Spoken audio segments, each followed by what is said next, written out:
Today is day 34, and I want to have an interesting conversation with you about the urge to chew and what you should do about it. So I had someone ask me about that and just kind of like, how do you deal with this?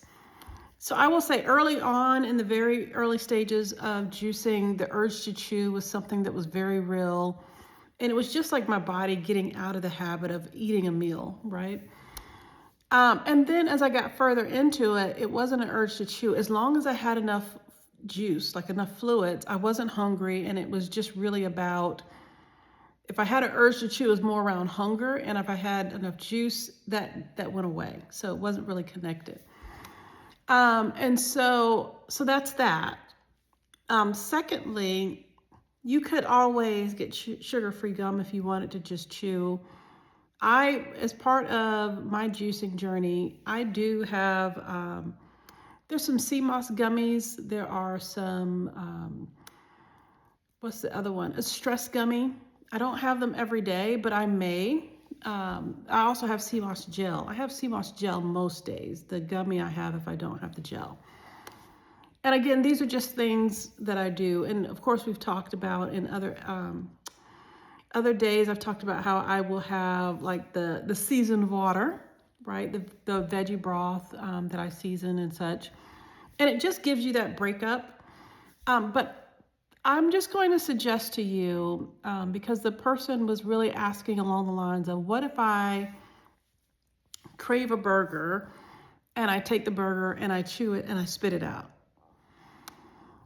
And I will tell you, it started to sound dangerously close to an eating disorder, and you don't want to engage in those behaviors. So I've said this many times, you don't have to juice. Like, this is a very concentrated way of accomplishing a goal. And so it allows me to get results quicker than I would doing a slower method, right?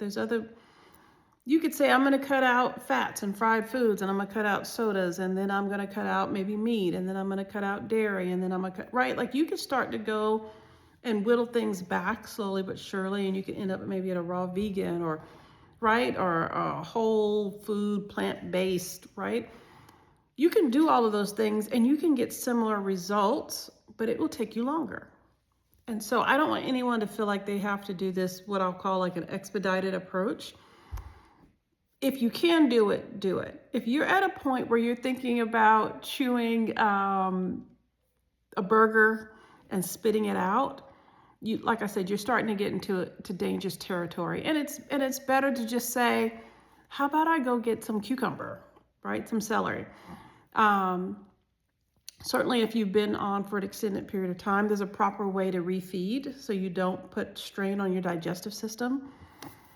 So that's the caveat I'll give you on that. But if you're 3 days into it and you start thinking about chewing up a cheeseburger and spitting it out, just eat something, right? Don't feel like you're trapped and that this is the only way you can accomplish a goal. When you do feel like there is a life or death, or there's something more intense and you do need that expedited approach, then you just want to recenter yourself. And when I say that, just like really go back to your why and reflect on that. So that's one of the things, is that I lean into my faith, I lean into my why, and I have a very good idea of my purpose, right? And so chewing a burger and spitting it out won't get me where I'd like to be. And in fact, you probably taste centers and cravings and things, you risk reigniting those, as well as, kind of a borderline eating disorder. So I would just strongly encourage you to take a beat. Certainly before you make a decision one way or the other, if you're juicing, make sure you are fueled, right? Like, so when you're hungry, hunger makes you start to think about all kinds of things.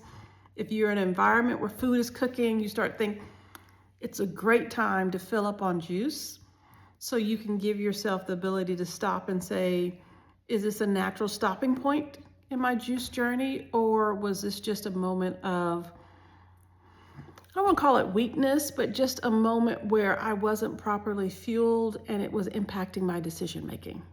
So that's it for day 34. I look forward to seeing you tomorrow on day 35.